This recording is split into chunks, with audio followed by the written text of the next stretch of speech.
Hello folks to a very spooky video today. Today I'm going to show you how I made my Kotobukiya statue Jason Voorhees from Friday the 13th, which basically is a female version wearing not a lot of clothes. But they are super cute designs, so I'm pretty excited. This project was decided pretty late into October that I was going to do it, and honestly I pushed it off for a while because I haven't done a lot of weathering on the edges of things and I was quite concerned how it was going to turn out. But it's really hard to ignore the allure of the Kotobukiya statues, because not only do you get to be pretty, but you also get to be murdery. And I mean, a murder babe is kind of the greatest choice out there. So I started this project by going to a secondhand store and picking up the items I needed for it. Basically it was just a pair of dark wash jeans, a teal t-shirt, and then a brown jacket. I was surprisingly able to find these pretty fast. I only had to go to 2 stores. And I'm pretty impressed. The jacket itself was the most expensive piece, but aside from having I thought it was cute, but it doesn't work for the theme, a very yellow and green striped lining that I ripped out immediately. It was really cute. I was almost sad to kind of cut up everything. It looked like actually quite a nice outfit together beforehand. I just really love comfy clothes, okay? It's like my whole style. If somebody were to be like, oh yeah, what style are you? Like dark academia, cottagecore, goblin core? Be like, I'm lazy. I'm gonna call it pajama core. My style is pajama core, which is wear pajamas whenever possible. Starting with the jacket, I used a stitch ripper and pulled the lining completely out of it. This took way longer than it should have, and just really cements how much I hate stitch ripping things. But eventually I removed it and freed it from its fabric prison, and then I had a jacket. For the weathering on the jacket, I used scissors along the hemline and did upward cuts in varying different angles. I also did some triangular cuts and some shorter ones to kind of rough it up and tear it up a little bit.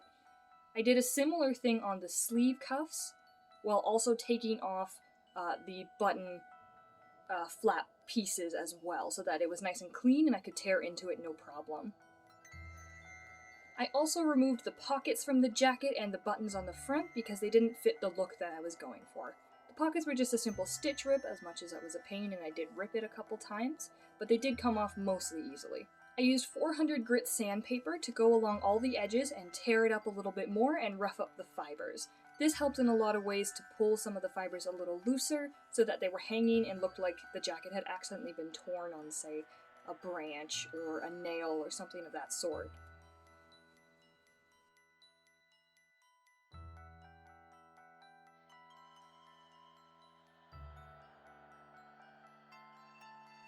I also used the sandpaper to go along all the seams on the jacket to give them more wear and tear and make it look like a jacket that had actually been worn instead of one I just picked up off a hanger that looked in pristine condition.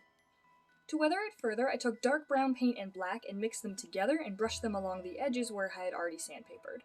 I then took a lighter brown paint and went back over the seams that I had sandpapered earlier to give them a more distinct look, so they stood out more. For the crop top shirt and the pants, I first put them on and used white chalk to mark where I needed to do my cut lines on them. I then took scissors and cut along the line I had marked out with chalk.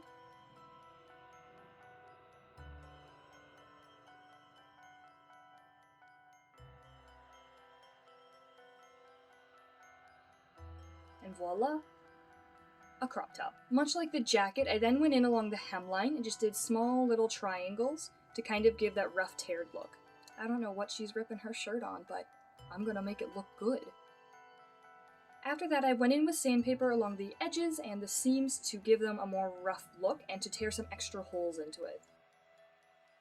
When it came to painting, I used some darker paint just very lightly and dry brushed it on. This was just to accentuate that it was an old, worn shirt.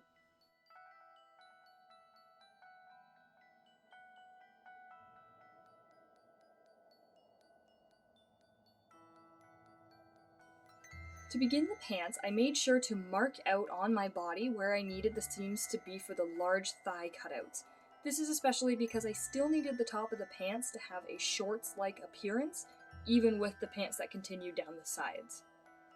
I marked out while it was laying down where I wanted the knee cut out and the lower leg cut out on the jeans.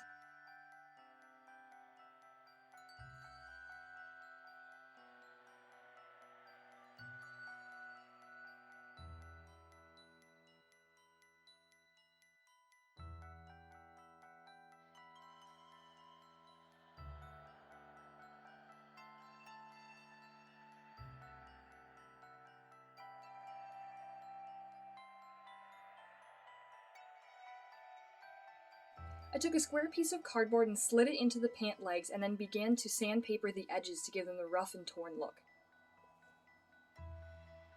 Because of the way the jeans stretched, as they weren't true denim, they were, I believe, a stretch denim, some of the cuts did sandpaper much better and wear and tear better than other directions, but in the end it looked okay.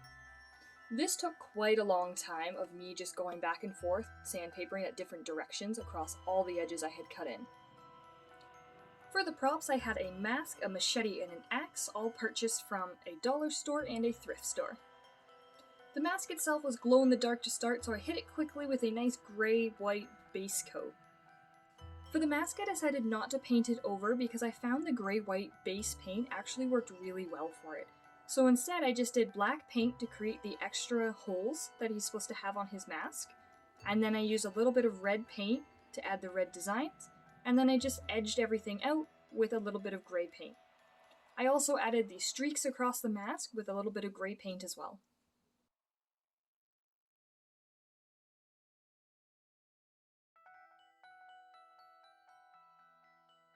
The machete itself had a lot of grooves done into it as part of the design, so my roommate used wood filler and filled those in as best she could. I then hit the axe and the machete with the same grey-white base paint that I did for the mask. Once they were primed, I went over the axe and machete with a black spray paint to give the nice base color for me to paint on top of. For the machete, I just used a nice basic silver paint and painted the blade. I then used some dark red to add some blood onto the end of the machete.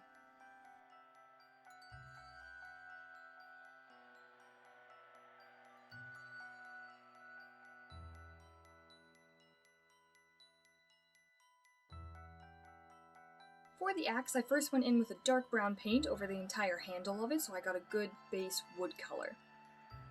I then went in with a lighter brown paint to give it some depth and variation in the wood coloring. To finish out the blade of the axe, I just brushed a little bit of silver in and blended it into the black so it looked like the lightened end of an axe.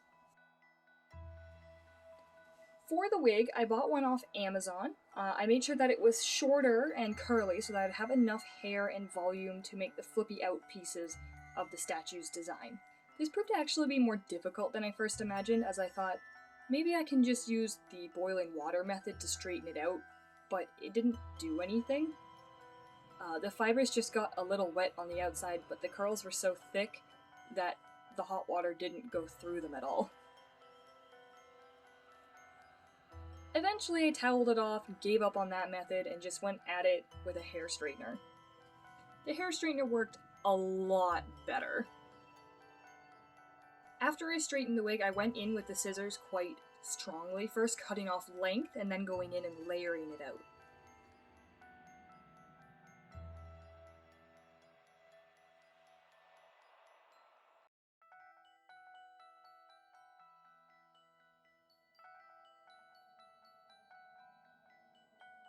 To create the pointy piece in her hair, I took a small section of hair right from the very top and I sprayed the base and held it until it dried.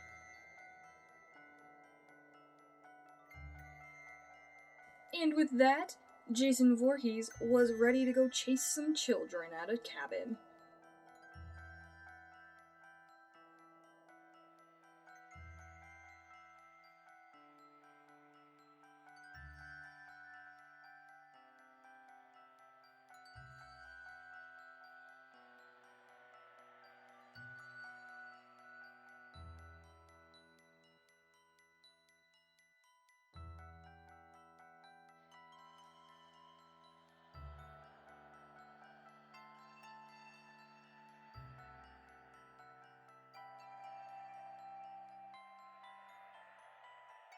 I want to give a special shout out to my patrons for supporting me through this project and many, many more. If you want to see more videos like this, make sure to hit that subscribe button, and hopefully I'm going to try to upload once every 2 weeks. We're going to see if I can manage that, and then we'll go from there. These are the stupidest jeans I've ever had the misfortune of wearing. Where did they go? Like, who does this? Who does this?